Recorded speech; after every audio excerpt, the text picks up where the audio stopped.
Who are Daredevil's strongest foes? I'm sure a few names are already popping up in your heads when I ask that question, but are they really the most powerful ones? The Man Without Fear may not have villains quite as iconic as those belonging to folks like his New York neighbor Spider-Man or DC's Batman, but that doesn't mean Old Red hasn't amassed a pretty impressive rogues gallery over the years. And like with many good superheroes, a lot of them are actually a bit outside of his weight class. This isn't gonna be a video about his best or most famous villains, but rather about those that pack some massive firepower. So the order of this list might be surprising to some. Case in point, I'm putting the Purple Man at the bottom of the list. I mean, don't get me wrong, it's not because he isn't dangerous. As was proven in the Jessica Jones Netflix series and the comic book Alias on which it was based, Zebediah Killgrave's ability to exert total control over everyone with his voice and his pheromones is absolutely terrifying. Because this isn't any regular old hypnosis. If Killgrave says jump, you say off of which cliff and into which pool of sharks. He loves using his powers in the most perverse of ways, and he can control entire crowds at a time, so he can absolutely orchestrate some big events from behind the scenes. This makes it difficult not just to find out that he's behind whatever madness Matt Murdock is facing recently, but also just to get to him. He's certainly a foe to be reckoned with. But when you do track him down and you manage to find a way around that mind control of his, you find out that he's exactly what his villain name implies. Just a purple man. Apply fist to glass jaw and Killgrave is likely to just drop like a bag of eggplants. His healing factor does mean that he will eventually recover from most injuries, but he's not a very impressive fighter, which is why he's at the bottom of this list. Rarely is there ever a superhero who doesn't have at least one villain that functions both as their physical equal and a thematic opposite. And while Bullseye, one of Matt Murdock's greatest and most well-known enemies, doesn't usually run around in a devil outfit, the keyword here being usually, he definitely fits the bill. After all, who's more appropriate to fight a blind man than someone who relies on sight to use his superhuman aim? Yep, true to his name, Bullseye specializes in making just about anything into a deadly throwing weapon, including things like playing cards, cutlery, pool balls, you name it. But that's not all he's got. On top of being at peak physique and being a great acrobat and martial artist, Bullseye also had a skeleton laced with adamantium, which ensures that he can take a hell of a licking and keep right on ticking. This certainly makes him very dangerous to civilians and street-level heroes like Daredevil. Bullseye may be as bananas as a barrel of monkeys, but he is far from stupid. He wisely avoids fighting Avengers-level heroes and prefers to stay a big fish in a small pond. As long as he gets to hurt people and screw with everyone's favorite devil, he's perfectly happy right where he is. Okay, now I've gotta be pulling your leg, right? How is Kingpin ranked this low?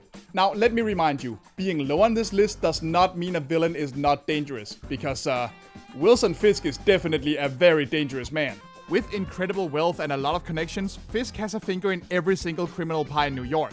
There is no drug deal, robbery, extortion racket, or other illicit activity that he doesn't know about, and if you end up on his bad side, he will put every one of his resources into ending you permanently. He has done this to Daredevil time and time again and become his de facto archenemy as a result, which is a title that he most definitely deserves.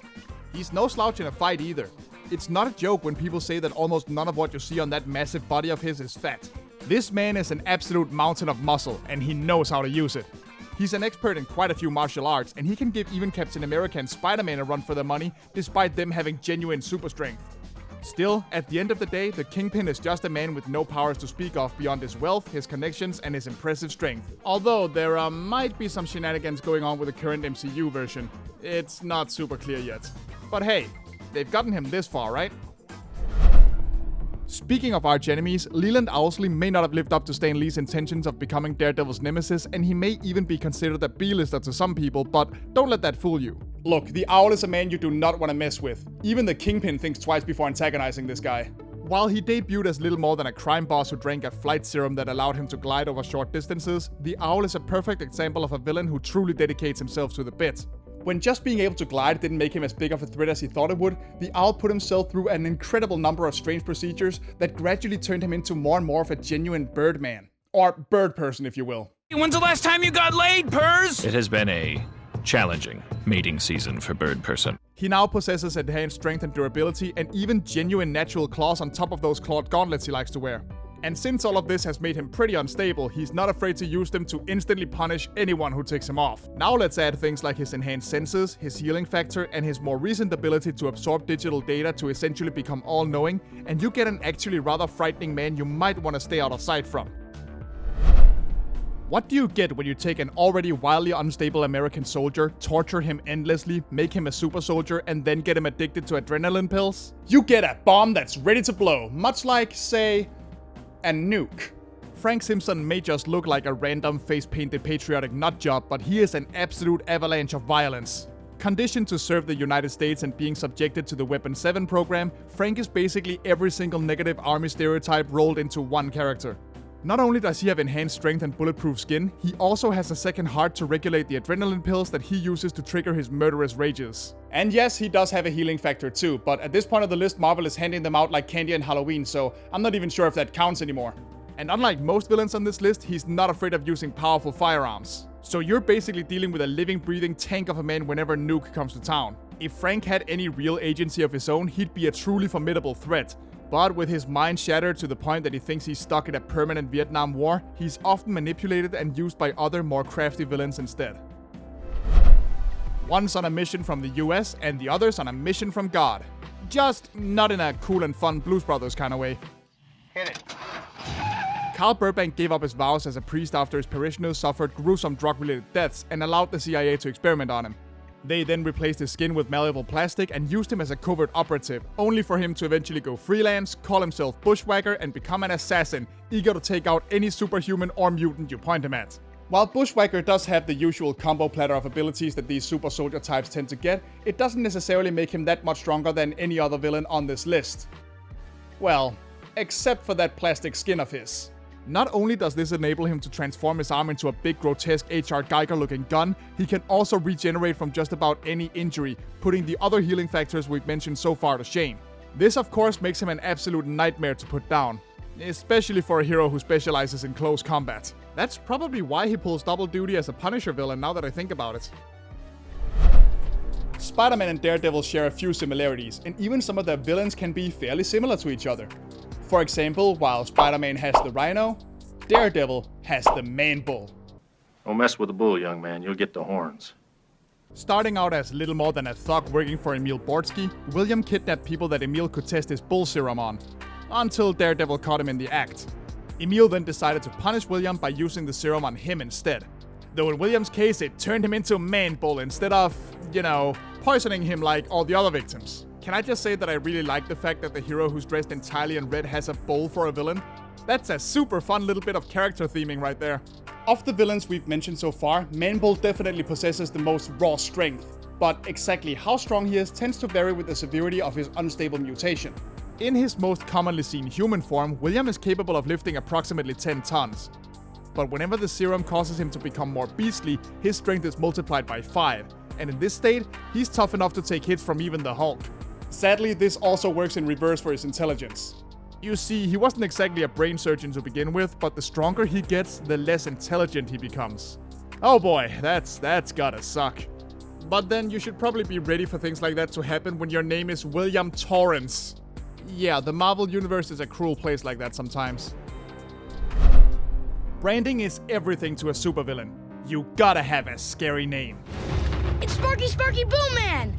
You know, I'm starting to think that name doesn't quite fit. But if you're gonna call yourself something like Death-Stalker, then you better be able to back it up. And Philip Sterling most certainly can.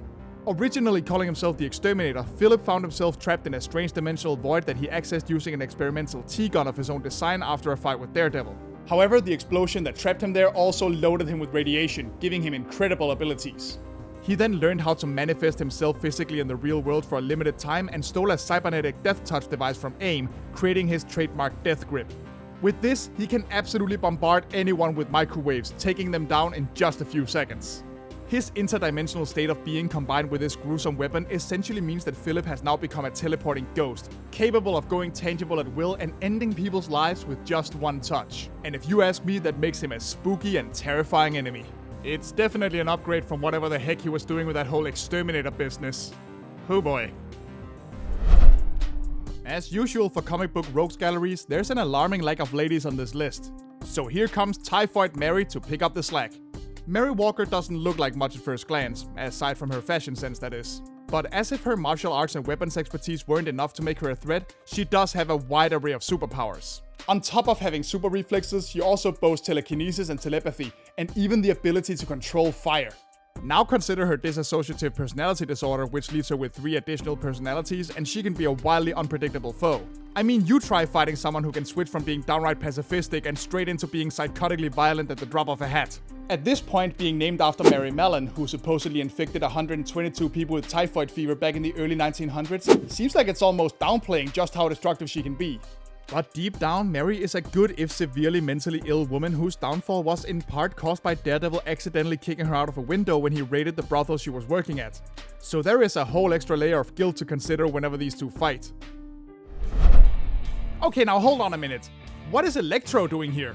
You know that thing on TV where the neighbor drops by to borrow a cup of sugar? Well, replace that cup of sugar with supervillains, and you have Daredevil and Spider-Man's relationship in a nutshell. Their rogues galleries tend to overlap, and it doesn't just stop at Kingpin. In fact, Max Dillon, better known to Spider-Man fans as Electro, was the very first supervillain Matt Murdock fought. You know, back when he was all yellow. And ever since that first encounter, Electro has had a little bit of a grudge against the powerless hero who kicked his butt. Well, that is to say, powerless as far as Electro knows. Because Electro? He's powerful. Very powerful. His level of command over electricity is absolutely insane. By all accounts, he should be an Avengers level threat, and whenever he's at his full wit, he can absolutely send Spider-Man running and scrambling for a plan. Luckily for the web-slinger and for the devil, Max is plagued by impulsiveness and a hot temper. He completely lacks any motivation beyond pursuing petty grudges or a quick payout, and he has never fully committed to mastering his incredible abilities. But if he ever did, you can rest assured that he'd show Daredevil some real hell as his most immensely powerful foe. Of course, among all of these notorious baddies hides one villain whose power far exceeds all others. The biggest threat that any superhero could possibly face, and whose arrival means certain death to any who dare gaze upon him. I am, of course, talking about Stiltman! Yeah, when are we getting him in the MCU, huh?